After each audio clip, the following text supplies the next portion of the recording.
vivez donc dans une petite ville et vous voulez gagner de l'argent et démarrer une petite entreprise, mais vous ne savez pas quelles idées commerciales fonctionneraient le mieux pour gagner de l'argent dans votre communauté et avoir les meilleures chances de succès. Vous recherchez donc la meilleure entreprise. Des idées dont votre petite ville ou votre communauté rurale a absolument besoin. Nous avons utilisé nos connaissances sur les marchés mondiaux et avons proposé cette idée de petites entreprises pour vous. Ce sont des entreprises dont chaque ville a absolument besoin pour survivre et prospérer, ce qui en fait d'excellentes perspectives pour un nouvel entrepreneur cherchant à gagner de l'argent. Et si vous restez jusqu'à la fin de la vidéo, nous avons inclus un précieux secret de petite entreprise de l'un des hommes d'affaires les plus prospères de tous les temps pour vous aider à gagner de l'argent et finalement réussir votre parcours entrepreneurial. Mais avant de révéler ce secret, nous devons répondre à la question de savoir ce qui rend ces entreprises si essentielles dans les petites villes du monde entier. Pour obtenir cette réponse, nous allons commencer avec l'idée d'entreprise numéro 7, les épiceries et les supermarchés. Les épiceries et les supermarchés représentent une industrie de 800 milliards de dollars aux États-Unis uniquement. La demande pour les produits alimentaires et les produits de consommation de base est universelle, ce qui en fait une entreprise nécessaire dans chaque communauté. Si votre petite ville a besoin d'une épicerie ou d'un supermarché dépend de nombreux facteurs, notamment la taille de votre ville. Les grandes villes par contre, ou les villes avec de grandes populations rurales environnantes peuvent souvent en supporter plus d'un. Rappelez-vous que la concurrence n'est pas une mauvaise chose. Ensuite, l'idée d'entreprise numéro 6 concerne les quincailleries. Les gens vivant dans les petites villes étaient bricoleurs avant que le bricolage ne soit une chose. Les gens ont toujours besoin de réparer et de bricoler. L'industrie du matériel est une entreprise de plusieurs milliards de dollars, et si votre ville manque d'un endroit pour obtenir des outils et des fournitures, une quincaillerie peut être une excellente opportunité d'entreprise. Si vous pouvez fournir des produits fiables avec des conseils avisés utiles, vous avez de bonnes chances de réussir et de gagner de l'argent. En 5e position, nous avons une petite entreprise dont chaque communauté a besoin, les cafés et les restaurants. Les cafés et les restaurants servent non seulement de la nourriture et des boissons, mais ils apportent également une communauté ensemble. Ils offrent des lieux de rencontre uniques et abordables pour les résidents où ils peuvent partager des histoires tout en prenant un café rapide et un repas. Et qui seraient bien vos clients? Presque tout le monde. Un individu boit en moyenne 2 tasses de café par jour et dépense environ $2000 par an. La demande pour le café est élevée dans le monde entier, ce qui en fait une entreprise attrayante pour les entrepreneurs locaux. L'idée commerciale numéro 4 est un bar ou une taverne. Cette entreprise est similaire au café-boutique. C'est une entreprise dont chaque petite ville a besoin, car elle sert à plusieurs fins. D'abord, la plus évidente, c'est un endroit autorisé où les gens peuvent aller prendre un verre. Mais les bars servent aussi de lieu social pour que les gens se rassemblent. C'est là que les gens vont principalement le week-end pour rencontrer des amis, se détendre de la semaine de travail et écouter de la musique. Vous devez donc créer une atmosphère sociale amusante où tout le monde se sent à l'aise tout en essayant de réaliser un profit en vendant. Une autre façon de gagner de l'argent dans une petite ville est d'ouvrir un atelier de réparation automobile. La réparation automobile est une industrie mondiale de plusieurs milliards de dollars. Et voici un autre chiffre important, 75% des réparations automobiles sont effectuées par de petites entreprises indépendantes. Les 25% restants sont effectués par des concessionnaires. Comme la plupart des entreprises de cette liste, vous ne pouvez pas simplement sortir et l'ouvrir sans une certaine expérience certifiée. Ce n'est pas une exigence dans tous les domaines, mais c'est à peu près une nécessité pour obtenir une assurance responsabilité civile avant de pouvoir ouvrir votre propre boutique. Combien d'argent pouvez-vous gagner avec une idée d'entreprise comme celle-ci?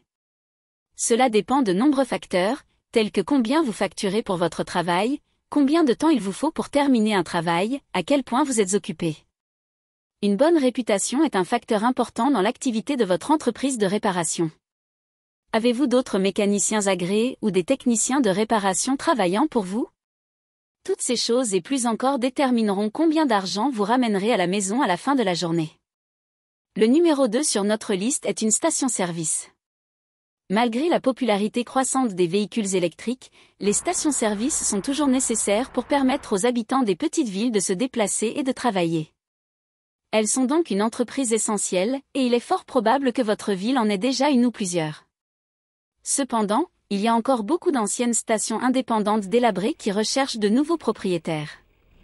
La marge bénéficiaire moyenne sur les ventes de stations-service se situe entre 3 et 5%, ce qui n'est pas très élevé. Mais le profit provient du volume et des autres achats effectués aux caisses des stations-service. Les stations-service sont une entreprise difficile et coûteuse à démarrer à partir de zéro en raison de la nature de la manipulation et du stockage du carburant. De nombreux permis sont nécessaires pour gérer ce type de petite entreprise, il faut donc beaucoup de temps et d'argent pour planifier avant même de pouvoir gagner votre premier dollar. Elles sont également souvent associées à des ateliers de réparation automobile, à des lave-autos et à des dépanneurs.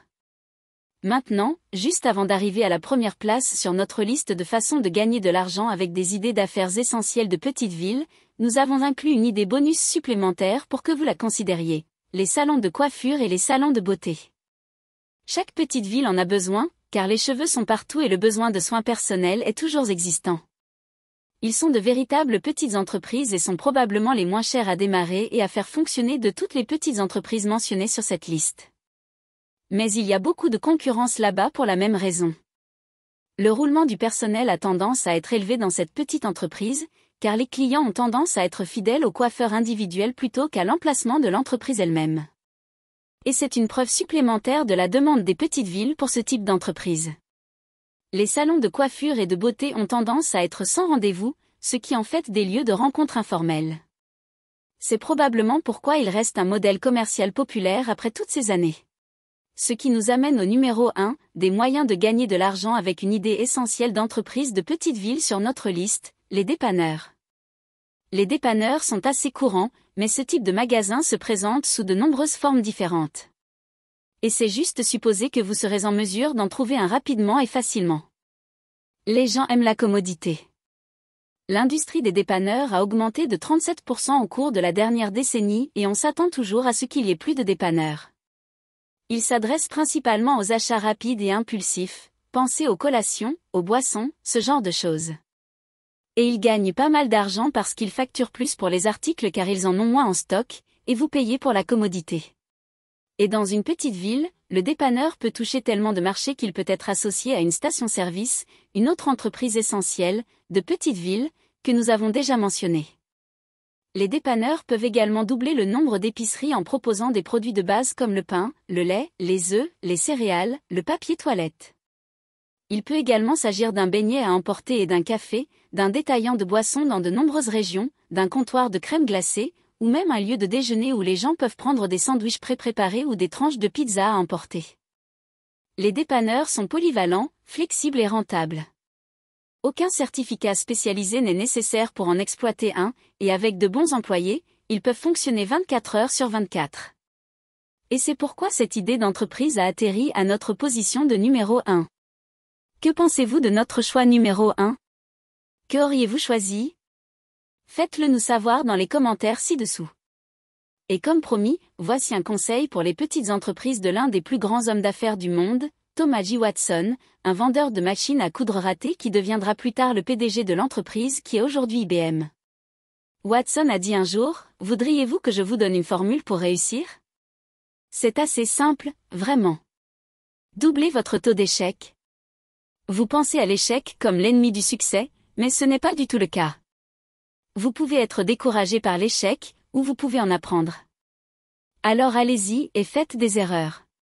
Faites tout ce que vous pouvez, car rappelez-vous que c'est là que vous trouverez le succès. Pour les nouveaux entrepreneurs, il peut être intimidant de franchir le pas et d'essayer quelque chose de nouveau, mais Watson rappelle de manière importante que l'échec ne doit pas être craint, mais plutôt considéré comme une opportunité d'apprentissage. Le succès vient éventuellement. Nous devons rester ouverts à faire des erreurs et à expérimenter afin de libérer tout notre potentiel personnel et professionnel. L'échec est un bon professeur. Il n'y a rien de mal à cela. Apprendre des erreurs et des succès des autres est également une excellente façon de continuer à apprendre. Vous pouvez continuer à apprendre des épreuves et des tribulations des autres en cliquant sur l'écran maintenant pour cette grande idée d'affaires de petite ville avec des taux d'échec très faibles. Et pensez à vous abonner. Cela aide beaucoup et je l'apprécierais vraiment. Merci d'avoir regardé.